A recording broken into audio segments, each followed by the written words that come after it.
Welcome in to Stacking the Box podcast with Matt Verderame and Sterling Holmes. I am Sterling Holmes.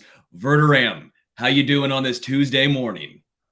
Good. I'm already kind of worn out with the talk about Joe Burrow and Patrick Mahomes, like to the point that I'm gonna blow a gasket here in about 30 seconds. But I'm good. How are you doing?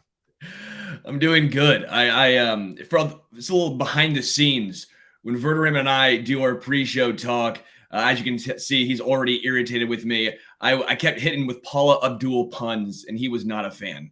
He's not a fan. Literally, like borderline, don't even know who she is. Like I'm aware she was on American Idol, right? At some point. You're so young, Verderame. You're Than so that, young. It's probably just terrible. I don't know who she is. Doesn't matter. Do you want to start with your I don't want to say hatred, but your irritation with the national media when it comes to Mahomes, Burrow, or do you want to start going into the games first? No, Burrow, Mahomes. Look, and it's at this point, it's almost a deep-seated hatred. Like I'm to the point where, how dumb are we as a society?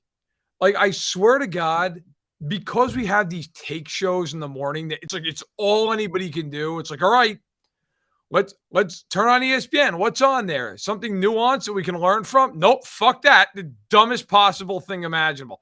Let's go to NFL Network, which used to have a great show in Good Morning Football and still does at times. Like, and I have a lot of respect. Like Kyle Brent, he's been on this podcast. Peter Schrager does a really good job. Nate Burleson, of course, no longer with the show. Kay Adams, same deal. But like Cave, got an okay a little. Nate's been on the show multiple times. Like that show's a really smart show. And then like you look this morning and it's like, I'll tell you what, if Burrow wins this game, that's it. He's unquestionably better. That's it. Before I completely lose it, like here's an honest, legitimate take on this whole thing. This is the only sport that we do this with, and it's the only position.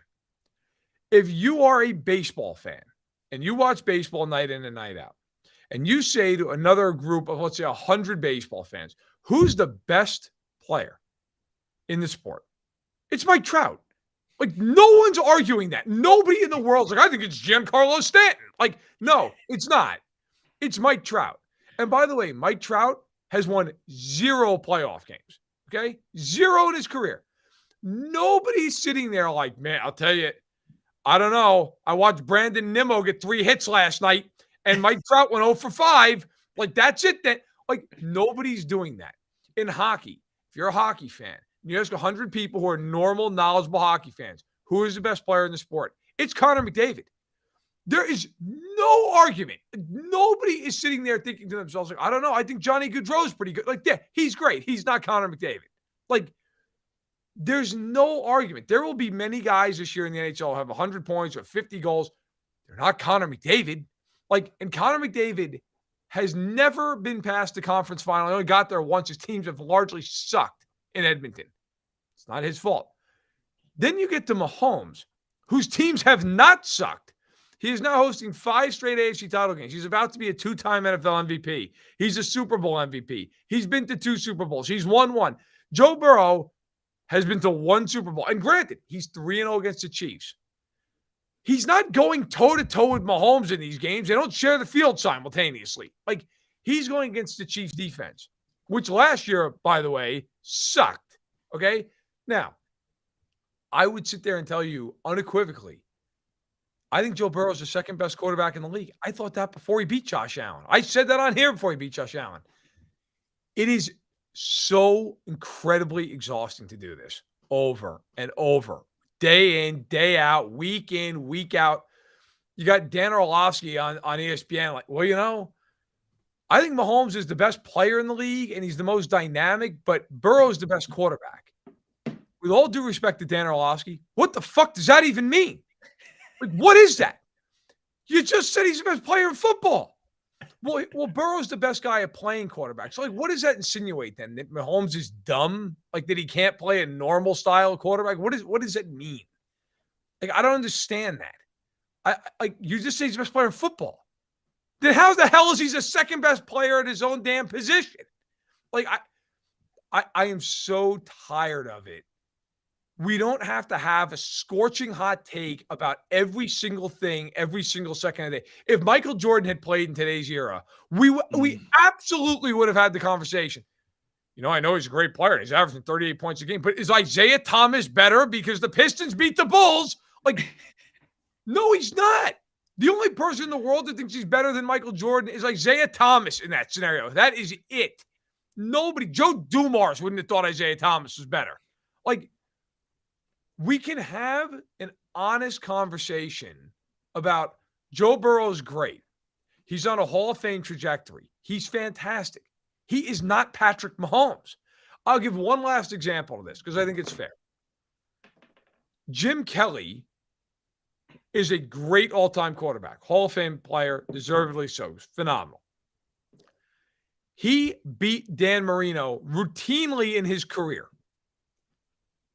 Dan Marino went to 1 Super Bowl and lost. Jim Kelly went to 4, lost them all. There is not a person alive, including Jim Kelly, who's like, I think Jim Kelly was better. Dan Marino was a much better quarterback. He was. Sometimes we don't have to go this deep. I mean, can you imagine in the 87 playoffs when Wade Wilson beat Joe Montana and Montana got benched in the game at Candlestick? If that happened today, some dope would absolutely be like, I'll tell you what, Wade Wilson, at this point in his career, he's a better player than Joe Montana. It's so dumb. It's mind-numbing. Just stop. Burrow's amazing.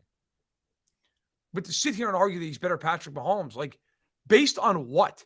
That Burrow's better against the Chiefs defense than Mahomes has been against Cincinnati's? And by the way, all these games have come down to a field goal. Other than Mahomes in the second half of the AFC title game, she was awful in. He has been phenomenal against Cincinnati. 10 of the 12 quarters, he's killed them in. It's not like Mahomes has been brutal in these games. He was awful for a half, and it was a big half. Fair enough. By the way, in that same half, Burrow threw a hideous interception.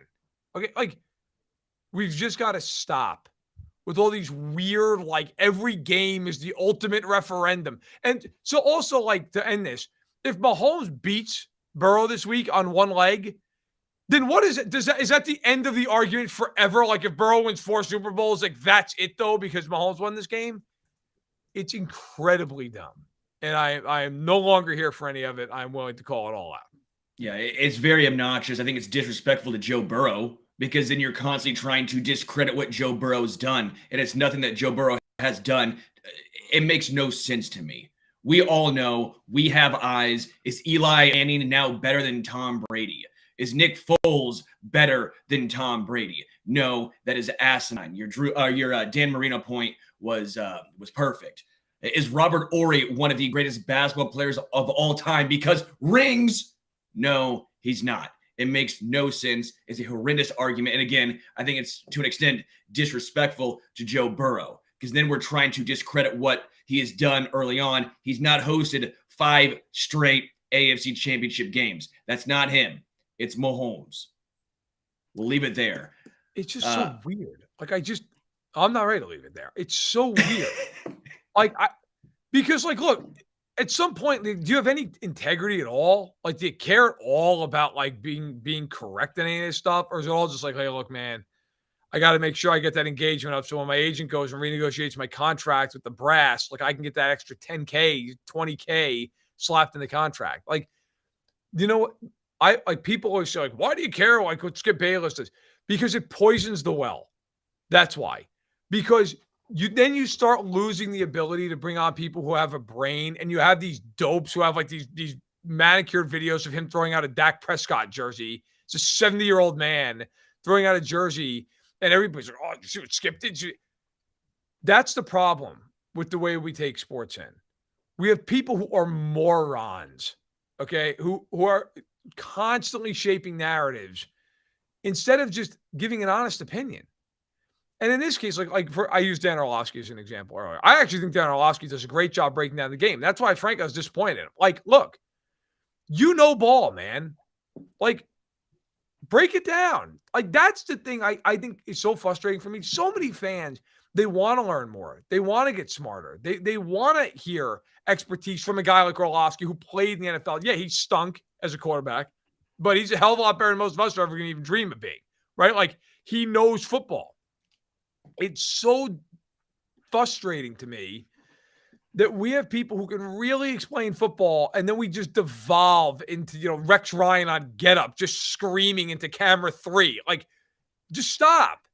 Nobody who wants, like, I guess that's my last question on this. Who wants this shit? Who is the person who's like, fuck, I missed Get Up today? That's it. That's the end of my Tuesday. Like, oh Christ, first takes, it's taking a break. Somebody's on vacation. What am I going to think about football now? Like, who are these people? Who are these people, and why did they get a lobotomy? Who are these people? Like, I just don't understand. Obviously, there are many of them, because if they didn't do good ratings, they wouldn't be on television. Like, I understand how it all works.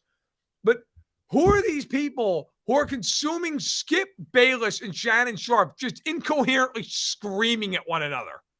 I don't understand. Kyle Koster, who's a guy who I work with, he works at the Big Lead, but we're all owned by the same company, had a great tweet the other day. Shannon Sharp apologized for his, like, transgressions, if you want to call it that, at the Lakers-Memphis game the other night. And Kyle was like, every tire repair shop had a mournful 3 minutes as Shannon Sharp was giving this. And I was thinking to myself, like, it's true.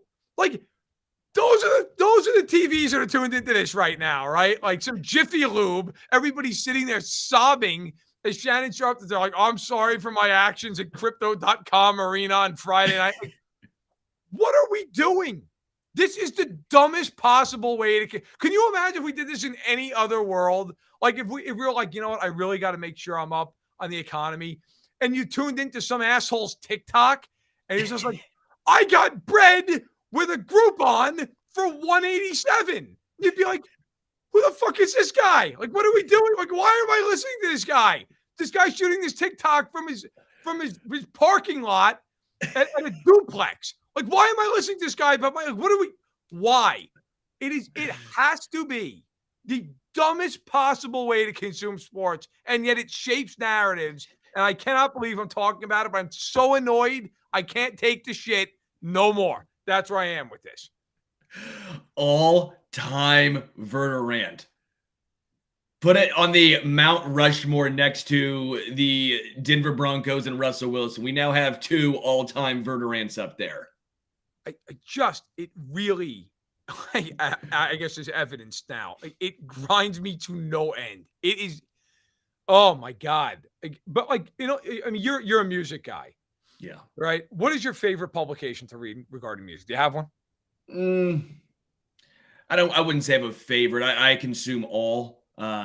Mostly books, truthfully. Okay. Just autobiographies. Or somebody like that? Sure. Yeah. There's a few authors I really, really enjoy. Okay. Let's say that your favorite author came out and was like, here's the 100 greatest musical artists of all time. Okay. And you were like, I can't wait to read it. And you opened it up and he was like, I'll tell you what, I know the Beatles are up there. The Rolling Stones are up there. Aerosmith's up there. But did you hear the latest Iggy Azalea? Did you hear that? Number 1 went platinum 2 years. Like, you'd be like, what the fuck is this? You would throw that book through the window, and then you jump out after it, so you tried to give yourself a concussion to forget that you read that take, right? Like, you'd be like, this has to be the dumbest thing I've ever been associated with in my life. Yeah, it's unbelievable. It's like if somebody was like, Bieber, the Beatles. Give me Bieber. Because Bieber's more relevant to the current moment. And if you played both songs on the radio right now, more people would be able to recognize Bieber. Your head would explode. Like, that's where we are with this. Like, I almost wish, like, Brock Purdy wins the Super Bowl this year, because I'm here for it. Is Brock Purdy the best quarterback in the NFL? Like, what if Brock Purdy plays the Bengals in the Super Bowl and just whips Joe Burrow's ass in that game? Like, Burrow's sacked 11 times. Purdy's in a lawn chair all game long. But Purdy throws like $160 and they win going away. I look forward to the next one. Is Brock Purdy, is he the best quarterback in the NFL? I look forward to that conversation. Let's get to the game. All I took from that is Crocus apparently is now the greatest classic rock band of all time. Absolutely. Yeah. Number one with a bullet. Give them their own Hall of Fame. Build it right next to the other one in Cleveland. Fucking Crocus ballroom blitz cover. All right, Patrick Mahomes' ankle. What does this mean for the AFC Championship game? His ankle, we know high ankle sprain is what it's listed as. If you've played sports 6 to 8 weeks, 4 to 6 weeks, it's not a fun injury to have. As a man who plays a ton of basketball, it sucks ass. It sucks extreme ass. Now, basketball and football are completely different. Being a quarterback, not ideal. You have to obviously push off that ankle to throw the football. Mobility is one of the assets that Mahomes possesses.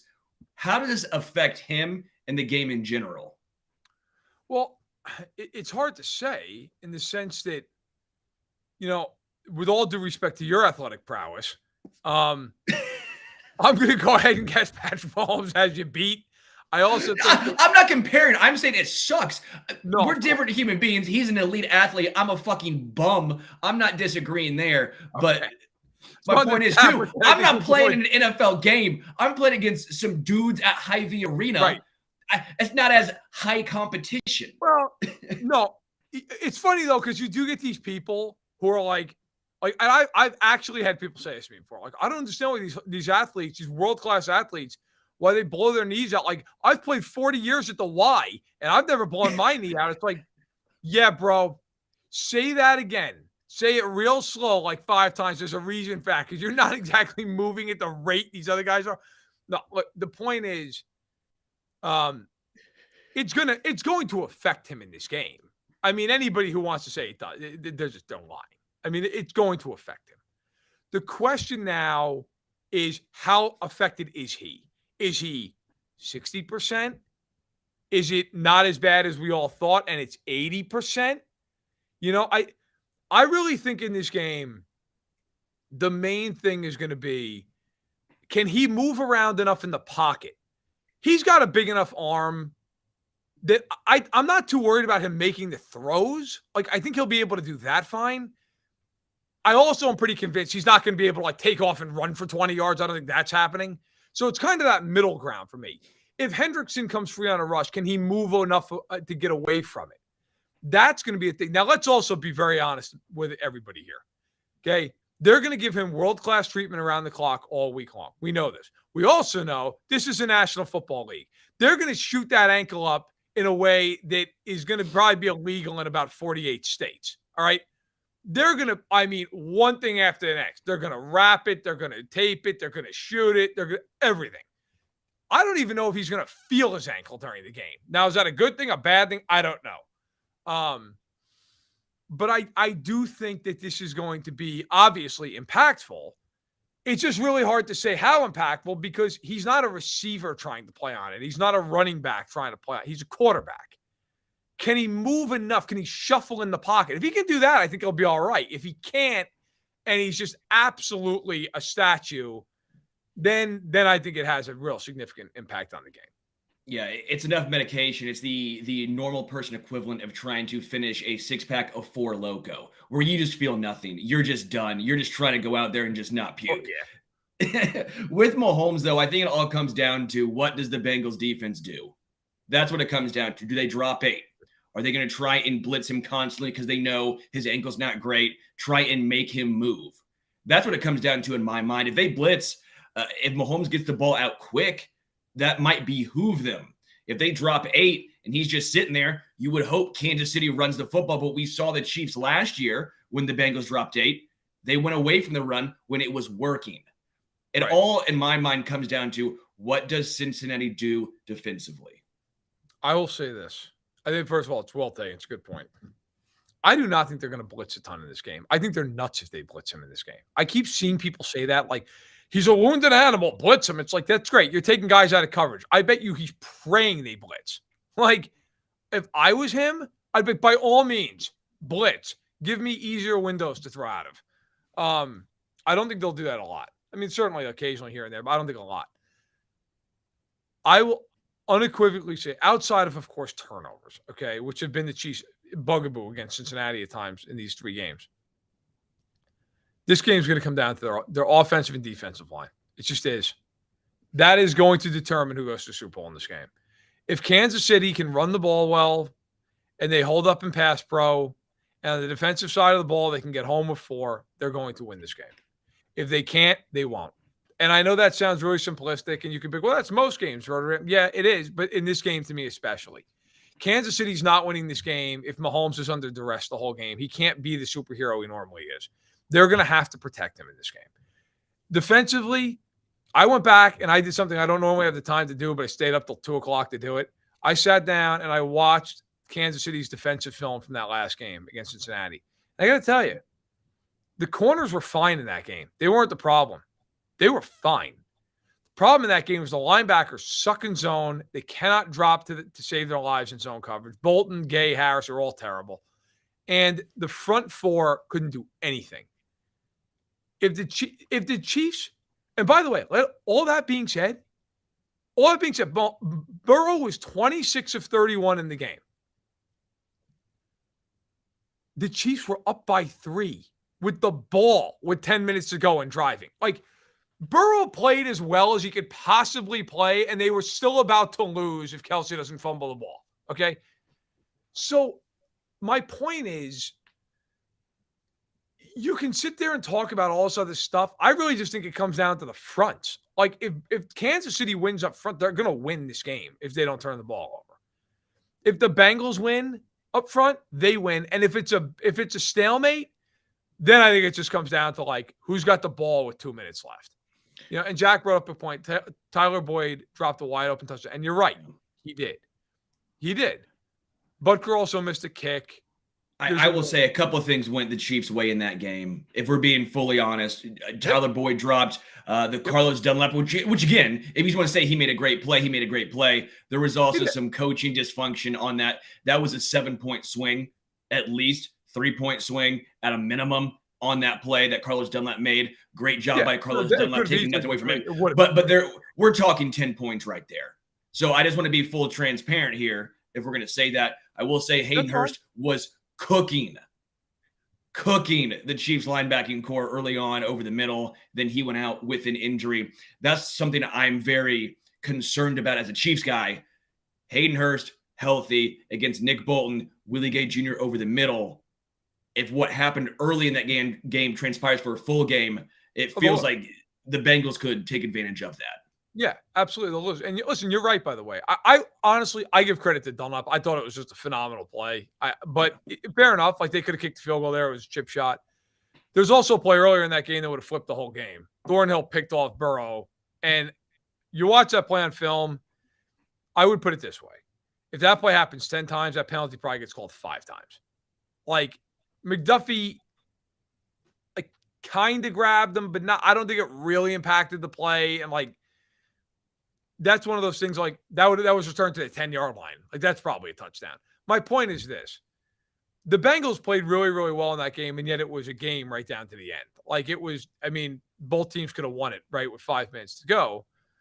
I think if you're the Chiefs in this game, you've got to stop with this zone coverage where you're dropping these backers. They cannot guys, I'm telling you right now, they play zone coverage against this team. They're dropping Bolton and Gay. They're going to get killed. Burrow, by the way, when they played zone, Burrow almost exclusively threw between the numbers. It's almost all that he did the whole game. When they went to man coverage, Burrow's Burrow. He still made some plays. Like, I don't want to get it twisted. He still made some beautiful throws, including the one that sealed the game to Higgins, where he hit Higgins on a slant in front of Joshua Williams. Williams couldn't have had better coverage. And it was a perfect throw. There were a couple of plays like that. But the Chiefs made life a lot harder in man coverage. You notice if you watch the film, there's a lot more times where Burrow holds the ball for a while. That's where the Chiefs front's got to win. If they don't win if the Chiefs don't win up front, they're losing this football game. I'd be stunned if the Chiefs lose as bad as they did in that game up front and they find a way to win. But I think in the end, I think this game's a coin flip. Like, I really do. I don't think it's like, oh, Cincinnati's so much better or the Chiefs are so much better. I think this game comes down to Mahomes' ankle. And it comes down to who wins up front. That's really, I think that's going to be the determining factor in the game. Paul, I see your question. We are actually going to hit on that a little bit later on in the show after we break down some of the divisional games right here. We'll talk about the Niners and Eagles in just a moment. I do want to talk about the Bengals offensive line. the Chiefs should be able to get pressure on Joe Burrow, but the Bills were not able to. The Bills obviously have a injured front four, so that obviously poses a different sort of issue for them. But the Bengals dominated. It wasn't like they just held pat. They dominated the Bills, and not just with giving Joe Burrow time, but on the ground. Do you expect Cincinnati to run the ball a ton with all those backups? Although I will say Jonah Williams is listed as week to week. He might be back. Right, we don't know for sure. The only guy that's definitely out is Collins. Yeah. Man, I don't know. Like, if you're the Chiefs, are you cool with them running the ball? Yes. You probably are, right? Like, if I'm Spagnuolo, I would give them a ton of light boxes. I'd play a ton of dime. And I'd be, go ahead, run, go nuts. Like, I think, the Chiefs have seen teams do that to them for years, right? Also, not to divert here, because I don't get to the NFC game. Quick word on the Bills here. Just a quick postmortem. Man, I give the Bengals every bit of credit. I picked the Bengals to win the game. I'm not surprised the Bengals won. I give the Bengals all the credit in the world. They plowed Buffalo. Is that a one-off to you with the Bills, or is it like there's something more going on here? There's something more. That was a microcosm of a bigger issue. You mentioned it all season long. It was Josh Allen was the entire team. He was the offense. One, it makes me laugh. He's not good in poor weather games, and Buffalo refuses to build a stadium for him that best suits him. Makes no sense. I understand Buffalo, snow, it's one and the same. But if you want to win more ball games, you think you'd want to do that. And that's obviously putting a ceiling over the field for Josh Allen. Stephon Diggs blowing up on the sideline. I see where he's coming from, the passion, but it's still a horrendous look. They're injured. They're getting older. They went all in this offseason. They went all in, and they have nothing to show for it. They've not progressed past this particular round. This is a microcosm of a bigger issue for the Buffalo Bills. I agree. By the way, I know you're a Royals fan. They just traded Mondesi to the Red Sox. But for like me, you, and like $8.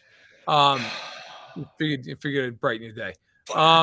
Really quickly, I am the biggest Mondesi fan. I'm an idiot. I understand he could be 45, and I'll say, fuck it, the potential. I get it. But unless you're getting back something that has some sort of upside, why? Why? No, I got nothing. Yeah, absolutely nothing. Just absolute, just a tire fire of an organization. But somehow my baseball team's like 8 times worse. All right. So look, the Bills, to me, as you mentioned, you're right. I mean, I talked about it all year long. The Bills' offensive identity is, I don't know, Josh, figure it out. Whatever it takes, just figure it out. Well, couldn't figure it out in that game. If you're the Bills now, here comes the hard part. And the Chiefs just went through this past offseason. Your cap hit now with your quarterback is going to go through the roof. It's going to be $40 million next year instead of 17. Okay. Edmonds is a free agent. Poyer's a free agent. Singletary's a free agent. Gabe Davis has 1 year left, but like, you can extend them or you're not going to extend them. Kind of that point now. Like, you got to make a decision. And it's just only going to get harder for them. I also will say this, and look, Leslie Frazier's done a very good job as your D coordinator. I mean, bro, you've gotten waxed 3 straight years out of the playoffs. 38 in Kansas City, 42 in Kansas City, 27 in Buffalo. And let's be real, if the Bengals wanted to score again, they would have done it. Like, that defense has gotten cooked in the last 3 years in the playoffs. Cooked. They just gave up 31 to Skylar Thompson. Like, their defense has been a disaster in the postseason. And for all these Bills fans, like, if they had Von Miller, it would have been different. It really would have been that different? Because I don't think Von Miller's worth 17 points. And offensively, it's like, other than Stephon Diggs, who scares you on that offense? Who is it? I like Dawson Knox as much as the next guy, but like, you're not like quaking in your boots facing Dawson Knox. I think that team, look, the idea that the window's closed is stupid. He's still, in his mid-20s, he's a great quarterback. But the idea that the window is shrinking is real because it's harder now. They're going to have to draft really, really well going forward. And if they don't, they're screwed. The other thing is Allen's got to stop at the turnovers. Now, that didn't happen in this game. That's not why they lost. We had a pick, but it was like with a minute left. They lost in this game because I thought the coaching was bad. I think the coaching is let's also call a spade a spade. They should have beaten the Chiefs last year. They had 13 seconds, and they screwed the pooch in every possible way. McDermott's got him kicking through the end zone. Frazier's got him playing like, hey, don't let him get out of bounds. Leslie, Chiefs have 2 timeouts. Like, the whole damn field is out of bounds as far as the clock's concerned. Like, weird coaching. So, yeah, I think the Bills have some big problems. And I also wonder, too, now, are we starting to get to the point with the Bills? You look at them and just go, yeah, they're really talented. They're really good. But, like, yeah. Like, is there just something missing? Is there just something missing with them that isn't missing in Cincinnati, that isn't missing in Kansas City? It feels like the Chiefs and the Bengals are much more complete teams than the Bills.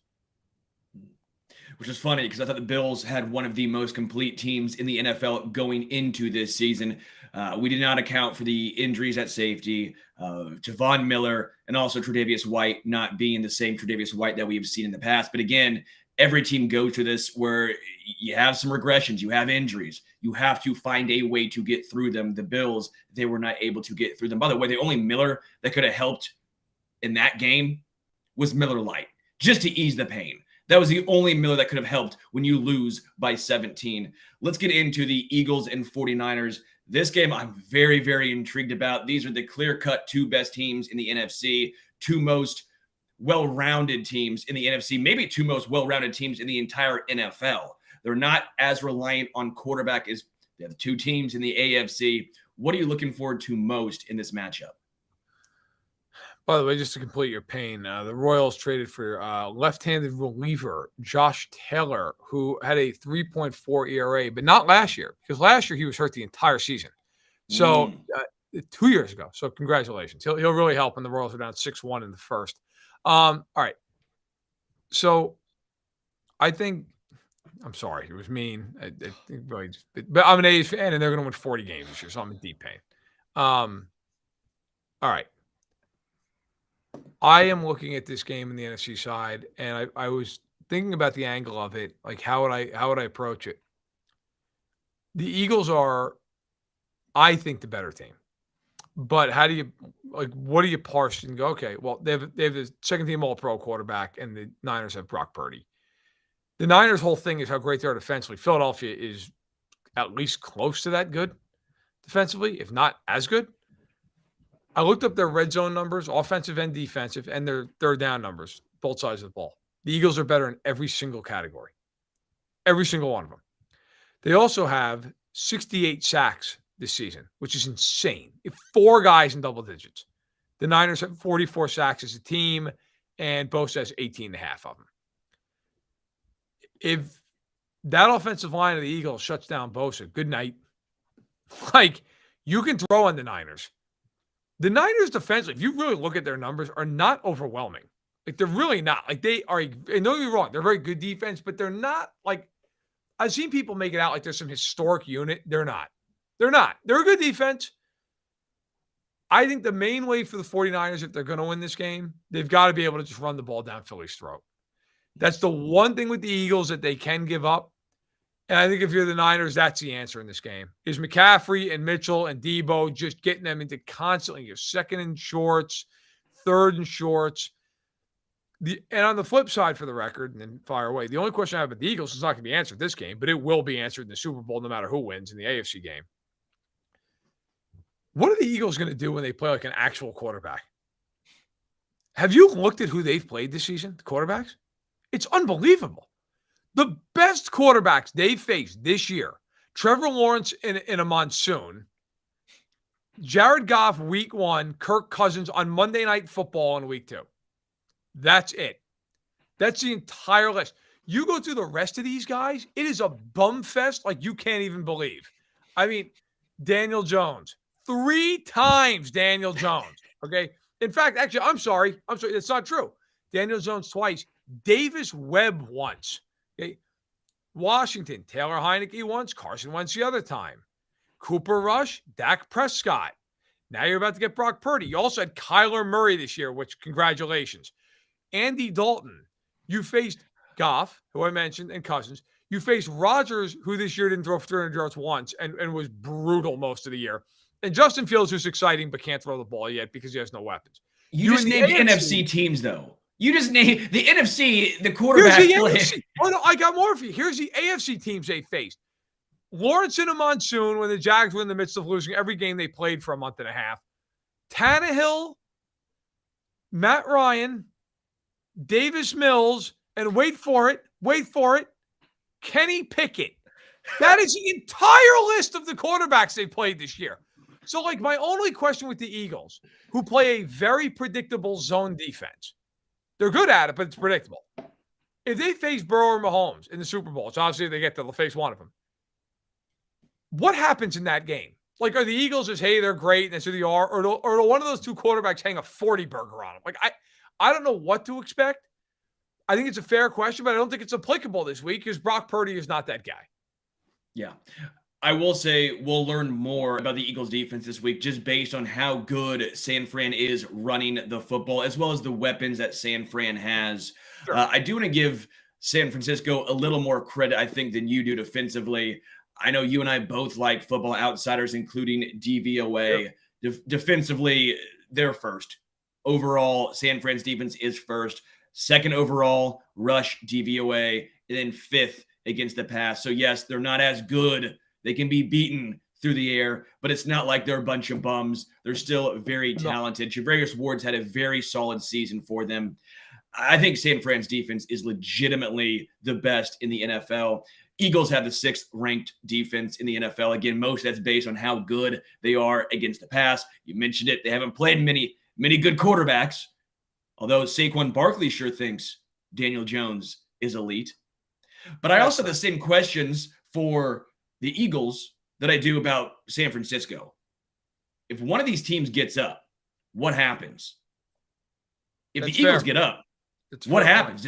Brock Purdy at times against the Cowboys looked overwhelmed, looked overmatched. It wasn't like he was just ripping it through the air. The biggest play of the game was George Kittle fumbling the ball basically to himself. Brock Purdy looked overwhelmed when he was getting rushed, dropping back. At times, you're sitting there going, throw the damn ball away as he's sprinting backwards 30 yards. I appreciated when right before halftime, they had 7 seconds on the clock, and Greg Olson was in the booth. It's like, whatever you do, got to get rid of it. And, like, he still had the ball in his hand with 3 seconds left, and you could audibly, if you go back and listen, you could hear Greg Olson like, oh! Like, he was just like is Brock Purdy still just running around and finally got rid of it with a second left? You're like, no, man, I hear you. Look, I am not on the Brock Purdy train. Yeah. I'm not saying I think he's, like, bad. I just think he's a guy. Like, I don't think, again, I led with my very level-headed opinion on all this stuff earlier, but I think that if Purdy wins the Super Bowl, we're going to all have to cut our ears off because it is going to be unbelievable. But that's it. Oh, by the way, no matter who gets to the Super Bowl, guess what? The referee for Super Bowl 57 is Carl Cheffers, ladies and gentlemen. So buckle up. And I hope you like flags because God almighty, are you going to see them?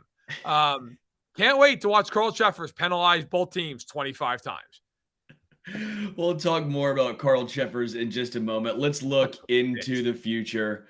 Which underdog has the best chance at an upset? And right now, the underdogs are the Chiefs and the 49ers. Chiefs started off as some books, 2.5, 2-point favorites. They are now the underdogs.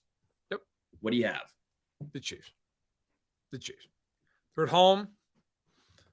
They have the best player in the world, even on maybe 1.5 legs. That you want to count him out? Be my guest. Go nuts. I'm not counting him out. I know they've lost 3 times in a row to the Bengals, but like they've lost every one of those games by a field goal. They've been leading in every single second half, and they've at least been tied in the fourth quarter every time. And I believe leading in it every time. Maybe the AFC title game, the end, they're tied. I'd have to check. Like, I think it's a coin flip of a game, and it's at Arrowhead Stadium. Now, I'm not – listen, we'll get to the picks at the end of this. I might surprise you. I probably will. But I think the Chiefs have a better chance. I'm not telling you that I think Brock Purdy's got a better chance of going into Philly where there's about a 90% chance somebody threatens his life from the stands during pregame warmups. Like, I I will give Mahomes at his chapel. I'll give him the better chance to upset a team that I think they're on even footing with than a team where I think the Eagles are the better team. Yeah, I would agree with that. I think Chiefs have the better chance. It also would be something akin to the '08 U.S. Open for Tiger Woods. I keep saying this, and I want to make it stick. This feels like if Mahomes ends up beating Cincinnati and winning the Super Bowl, it feels like the Mahomes comparison to Tiger Woods in the '08 U.S. Open when he won on one leg. When they went into that I 18-hole remember watching playoff that. That with was Rocco insane. Mediate. By the way, Rocco Mediate, what a great sport. He was just sitting there like, yeah, what am I going to do?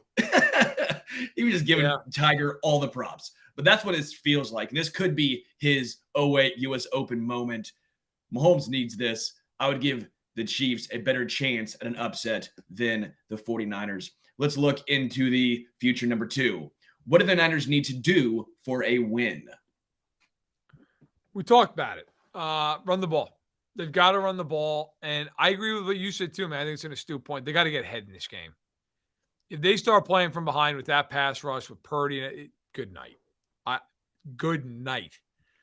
I do think the Niners can win the game, but I also believe that they've got to play a certain way to win this game. I don't think they can get into a game where they get down 10-0 against Philadelphia.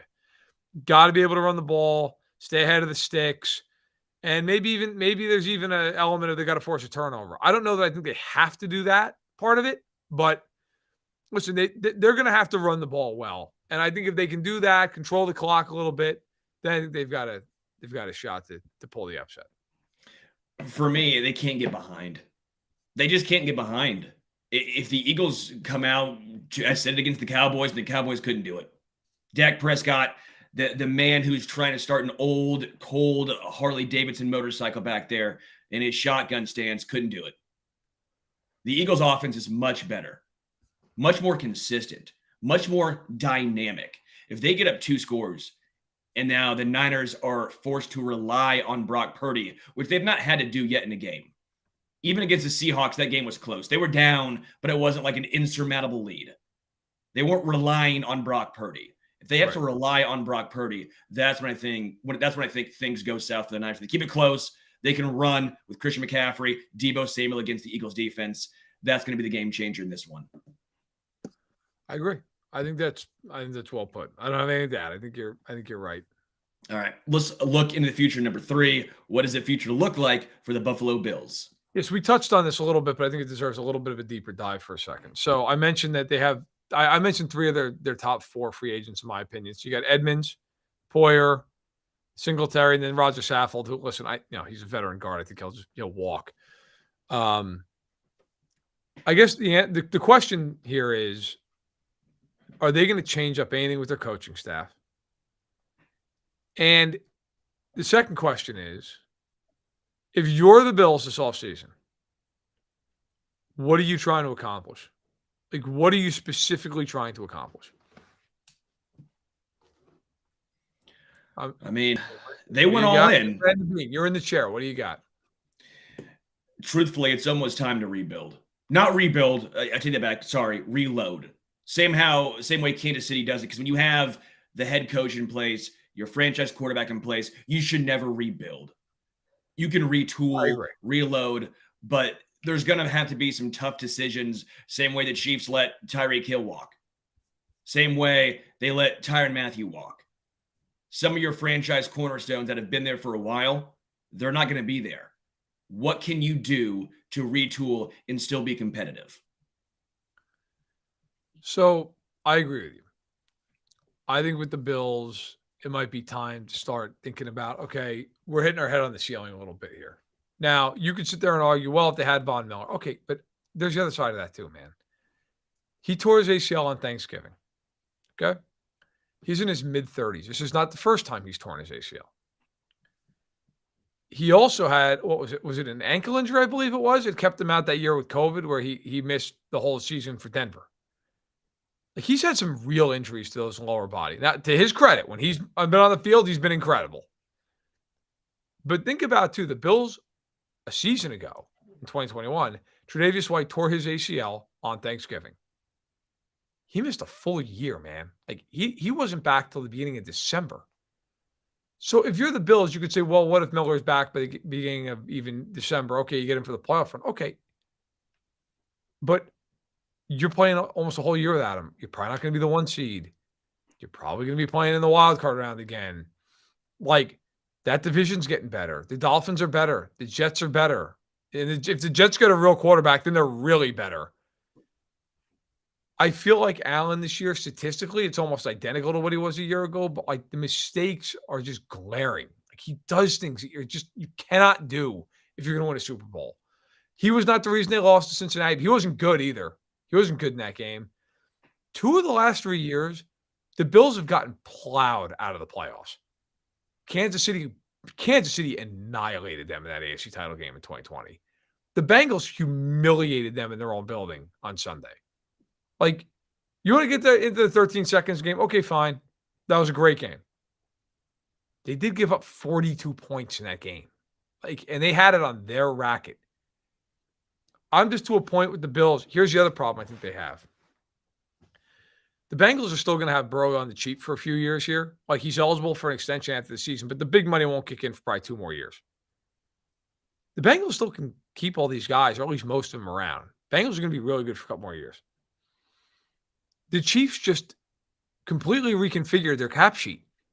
Like, the Chiefs have more money than God to spend. And went 14-3. Right. Like, the Chiefs are like, this is a year we're thinking about taking a step back. And then in the middle of it, we're like, never mind. And then just went and became the 1 seed anyway. Like, the Chiefs have 10 draft picks and $70 million in cap space if they want it. Like, the Bills now are hamstrung. They're not going to do anything in free agency. It's really on the money. They're going to lose guys. I just think if you're Buffalo, do you think about looking at it and going, all right, is this a time to trade Gabe Davis? Because we got 1 more year of him, and he's probably not worth the money he's going to be asking for after next season, unless you think he's got a massive step in him. Maybe it's worth trading him right now for a pick, or maybe even I saw Nate Geary, who's a buddy of mine who covers the Bills for WGR Radio out in Buffalo. He had a tweet, give him credit. He was like talking about Davis. He's like, maybe you package him in like a 2nd round pick for DeAndre Hopkins. Like, you go get another big time guy. I just think the Bills right now, like, they're $1 short. They don't have that other weapon. I also will tell you this. If they can't run the ball at least somewhat better, every time they get to January, this is coming. This is coming every January for them. You don't have to be a dominant rushing team, but you got to have some ability to get 4 or 5 yards on the ground. And I do wonder about the coaching staff too. I like McDermott. I do. I did not think Dorsey was a good offensive coordinator this year. There were way too many games where it was like, what are they doing? What is the plan? What's the identity here? And defensively, I like Leslie Frazier and all. Like, every year in the playoffs, it's the same thing. They just get torched. And I think part of the problem is they're talented on defense, but when you play a very predictable, static scheme and you play the best teams in the league and you play the best quarterbacks, they're probably going to torch you, man. Like, if they've got enough time, they're going to light you up. I think that's why the Bengals are so hard to play against a lot of times with Anarumo. Like, they give you a million looks. I think that's why Spagnuolo can be hard to play against at times. You don't know where they're coming from. The Chiefs will blitz you 10 times from 10 different ways. Bills, it's pretty much the same defense every play. So I think the Bills have a lot to work on. I really do. I think they're clearly the 3rd best team in the conference. Yeah, they're in the in-between where the Bengals are still young, right? Quarterback on a rookie deal, where the Chiefs have just done their retooling, right, and they should be now out on the other side. The Bills, in my opinion, you just have to do it. You just have to just say, suck it up. Josh Allen's kicking in. We got to trade Gabe Davis, get some picks back, save some money. It's not like they don't have some other guys. Josh Allen has shown he can hit other guys on that offense. I mean, Shakur is fine. Cole Beasley is somehow still kicking around there, although he did have a brutal drop that ended into an interception. He's not Draft some guys. Draft some guys. Wide receivers, it's not worth it. Gabe Davis is a slightly more souped up MVS. Let's be real here. Gabe Davis didn't have that breakout that some folks in national media were calling for. He's a guy, a solid wide receiver 2 at best. That's all I think he is. trade him. You're not going to be able to afford him when Josh Allen kicks in. Let's get into the future number 4. Who is in a better position moving forward, Jacksonville or the New York Giants? So this is, I think, kind of an obvious one, but I wanted to touch on these teams. Look, I think Jacksonville's in a better position because they have the quarterback, right? But and I think both have the coach, for the record. I will say this though, like the Giants, man, if they figure that quarterback thing out, now whether they believe in Daniel Jones or whether they want to go another route, fine. I trust Dable to kind of develop that whole situation. He's just a really good offensive mind, and he's a really good quarterbacks coach. Like, I think the Giants have more work to do to get back to where they were. But I got to tell you, like, I believe in their program. I do. I think the Giants are going to be good here going forward. Jacksonville, I think it's pretty obvious. That team should be back in the playoffs. Like, I don't think there's any argument that they shouldn't be. The only thing I will say, and it's not against what I just said, because I do believe that, I think we're in a little bit of a hurry to crown Trevor Lawrence. Like, a little bit here. Trevor Lawrence is fine. Okay. And to be fair to him, he had Kirk had a bad drop in that AFC divisional game. Would have been a big play. Lawrence also was very fortunate. The first drive of the game, Bolton didn't pick him off. He had him right in the numbers. Like, he threw another ball that was underthrown that Watson picked off. Like, I think Lawrence I think Lawrence will be an elite quarterback. I don't think he's an elite quarterback right now. I think he's a very good quarterback right now. I think he's top 10 for sure. But like, we're always like in this rush to be like, let's put him up there. And it's like, he's a very good quarterback. But I think right now he's in that like Lamar Herbert category more than he is that it's Burrow and it's Mahomes and it's potentially Hurts and it's Allen. Like, I don't think he's there yet. Yeah, I think he's in that 8 to 12 range. I would say he's top 10 with the potential for more, but Daniel Jones is not sniffing that. Daniel Jones, where'd you throw him? At best, 15? Yeah, I mean, the problem with Jones is I just don't see a lot of upside in the passing game. Like, I don't see a situation where I'm like, yeah, he's going to throw for 4,500 yards one of these years. I don't. Great legs, but I'm with you there. Yeah, like listen. I think Daniel Jones' ceiling is being like Alex Smith. That's what I think. Which is, hey, listen, Alex Smith is a good quarterback, but I think that's probably the ceiling. I think it's probably where you're going to get it. By the way, in my quarterback rankings that I finished the year out with, okay, now factor in that there were a lot of backups in here because by the end of the year you got David Blau playing. Okay, I had Daniel Jones at 13. Now. Again, if Tua is healthy, he's ahead of Daniel Jones. If Kyler Murray's healthy, he's got a good argument to be ahead of Daniel Jones. If Derek Carr's in that mix, because he wasn't, he's ahead of Daniel Jones. Lamar, if he's healthy, he's ahead of him. That would have made it, we're like, what? He would have been 17th, 18th. I think he's average. I think Daniel Jones is an average NFL quarterback. He's not bad. Like, he's certainly much improved, but he's not.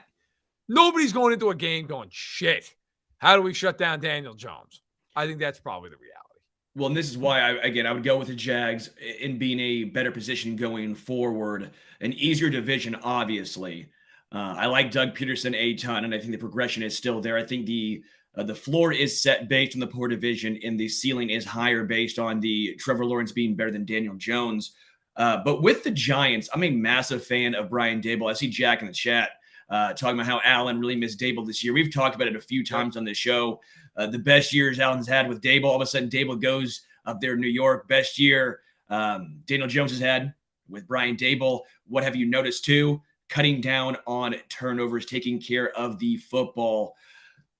Daniel Jones is probably going to get extended for a while. He's probably getting a long-term extension, and that's going to lower the ceiling of the Giants. But again, their floor will still be decent in a tougher division. I do like the Jags going forward over the New York Giants. Fair enough. By the way, just in case you were curious, the line just moved in the Cincinnati-Kansas City game. It is now 2.5 for the Bengals. So the line, I wonder if we're going to hit like 4 by game time here, or if it's going to be one of these things where like Mahomes practices in full on Wednesday and all of a sudden the line just flying back their direction. I'm very curious to see how this all plays out. It seems to be just all public money. Yeah. I don't think it's like an ankle thing. I mean, it is in a sense. I think that's why the public money is going that way. But in terms of like, I've had people ask me, "Do you think it's the ankle? Do you think it's public money?" I'm like, if it was the ankle, it would have moved in one big shot. Like the public money, which if you're a Chiefs fan, I think is probably not the worst thing that's ever happened. Is all like every time there's just an ungodly amount of public money. So, and then like the sharps come in and move it like a point the other direction right before game time, and then that team wins by 30. I do not think the Chiefs are going to win by 30. But all right, let's. Can I ask you one thing before we Go move ahead. forward? Carl Cheffers. Just, Why? I just don't understand, and it's not just the Chiefs. Like I no, know it's we're not. very Kansas City centric here. You and I both being Chiefs guys growing up, all that. So we're very close to Carl Cheffers and the Kansas City Chiefs. It's not just the Chiefs. Go around the NFL. You're seeing Eagles fans complaining nonstop. Which how great would it be if it was Eagles Chiefs with Carl Cheffers reffing that game? What a debacle! He flags everything. Most penalized ref in the NFL. I just don't understand this. So it's insane. It's insane. I. It's like the NFL. Like you put your best foot forward in the Super Bowl. That he's your best official. He's your best official. It's not great. So if I'm the NFL, I'm not feeling. By the way, he officiated the Chiefs Bucks Super Bowl as well. So he gets plenty of these. He's always involved. I don't get it, man. He to me of all the officials I see every week, I'm like, why? I can't wait for some huge, massive penalty to swing the game one way or the other. Where like some ticky-tack 40-yard defensive PI gets called because Carl Cheffers needs a little bit of camera time. Well, is this the Yeah. NFL putting him on the call because the NFL knows this will get a lot of engagement? Do you think there's anything behind the fact? No, they put the guy they hate. They grade the highest, and how they grade him the highest, I have no fucking clue. But Well, probably because he throws the most flags. If that's the case, if you want to ref a Super Bowl, then next year you're going to see more refs throwing more and more flags just for the case of because they always say you can call holding on every play. DPI that probably could get called but does not.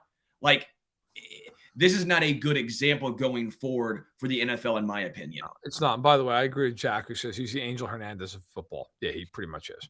Like, I hate that for the game. Like, forget who's even involved is the teams. Like, I don't even think he's going to screw one team or the other. He's just going to screw everybody involved. Every single person involved is getting screwed. Can't wait. Can't wait to watch the World Championship decided by Carl Cheffers deciding what is illegal contact, on a play all the way across the field. All right. Well, hell, let's do it. What are your picks? What are the picks you're making this weekend? Who you got? Who you got straight up? If you want to throw in covering the spread, go for it. But who's going to be in Super Bowl 57? I have the Eagles and I have the Eagles covering. I think the Eagles right now they're just a buzzsaw. I know folks want to say the injuries for them, but they look so good. I mean, come on. They were talking They look great. about Jalen Hurts being hurt, and then the first drive of the game just goes through the Giants defense. Hot knife through butter.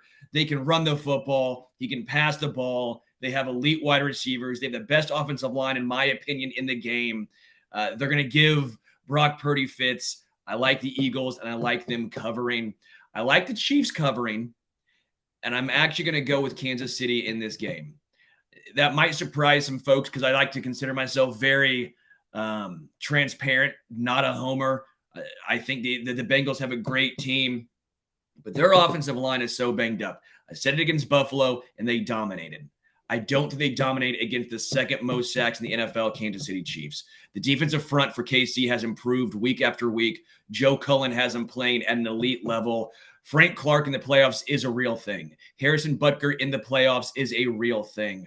I just don't see them. I know it's some new faces, some different players, but 4 times in a row just seems unlikely in my opinion.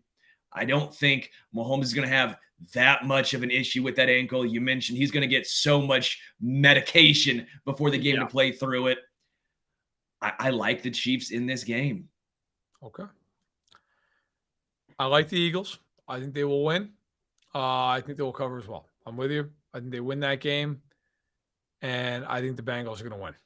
So I am going to go with the Bengals and the Eagles. My honest feeling on the AFC game, because I know there's going to be a lot of pushback on that from certain corners. I think the Chiefs beat them. They never beat them. Like, if this was the other way around, I'd be sitting here saying, hey, look, the Bengals never beat them. It's the same reason if the Chiefs had played the Bills, I would have picked the Chiefs. So it would have been like every time the Chiefs play the Bills and they got to beat them, they kick their ass. Every time. They beat them every single time they play them when it matters. I think the game, talent-wise, is a coin flip. I don't know what's going on with Mahomes' ankle. And I don't know what the Chiefs, like, they can never get pressure on Burrow, ever. They can never touch him. Doesn't seem to matter who the hell's on the offensive line. I think if the Chiefs play their best game, they'll win the game, but they never play their best game against Cincinnati. And so the only thing I will say is this. If Mahomes comes out early in that game and he's gunning it, that place is going to be going insane. Like, I am not a big home field guy. I think sometimes it gets overrated. I think it's overblown. That would be the one. Well, not the one. That would be a scenario, because I think there's a lot of scenarios Chiefs can win the game. That would be a scenario where I could see that game just becoming an extremely emotional thing where the Chiefs just ride that, where it just becomes, hey, he comes out and he looks pretty damn good, and they go down the field and jam in the end zone, and the place is just going out of its mind. Like that, I could see. But I got to be fair. Yeah. If the Chiefs beat the Bengals all the time, I'd be like, I think the Chiefs are going to win. The Bengals beat them every single time they play them. So I'm a man of my principles. I think the Bengals find a way to win the game. I think they've been terrific. I think the teams are even, but give me the Bengals, give me the Eagles, getting to Super Bowl 57. When I think teams are so closely matched, the talent level is so close, and one team has won 3 in a row, I do the opposite of you. I go, it's not going to continue. Now, the Chiefs and Broncos, we know the talent level is not there, so I'm not going to go with Denver. Right. But when talent level is so close, and you've seen 3 times in a row, eventually, the way I bet with my money, I go, it's going to flip. I think this is a game where it's eventually will. Eventually, the Chiefs will beat them. I mean, is it Sunday night? I don't know. Yeah. So what do you got going on? I just booked my golf trip, so you see I'm wearing the Strixon hat right now. I'm getting stoked. The boys are doing our 3rd annual Harpo's Ryder Cup. We got 8 guys. We go down. We're doing Branson or Lake of the Ozarks, kind of right around there. Playing some old Kinderhook. Going to be a lot of fun. So I do about 2 Ryder Cups a year, 2 different groups. One of them just got booked. So I am already looking forward to that. What about you? Yeah, I'm going to Mobile on Monday for the Senior Bowl. So flying from good old O'Hare to Pensacola, and then driving from Pensacola to Mobile because there's no direct flight. So I cannot wait to get down there. I'm going to go to the Loda Beer Garden, and I am going to get a beer, and I'm going to get the biggest burger you've ever seen, and I'm going to sit down and hang out and rub elbows with some people that I always enjoy seeing. And I'll be down there until Thursday night when I come back. Oh, by the way, you gotta love it. I make one honest take. I got John Birch. Okay, bozo. He's over Bengals. You're like, what do you want, man? Like, you come here for honesty, right? Like, I'm giving you my honest opinion. I hope you're right, John. I hope you're right. Well, Verderame, you are a bozo. Maybe not for that take, but you are a bozo. Of course I'm a bozo, but not for He's just addressing you. He's addressing you and then giving his opinion. That's fair. That I'm okay with. All right. So I should just go by that. Bozo Verderame. I actually kind of like it. So no, listen, I'll be down in Alabama. I'm looking forward to it. It'll be fun. The team down there, Jim Nagy and the crew, they do a great job. So I'm looking forward to getting down there, hitting up the old beer garden, hitting up the Battle House when it's hitting up Veets and hoping I don't contract some kind of malaria that hasn't been discovered yet. It'd be good. And then I come home for 3 days.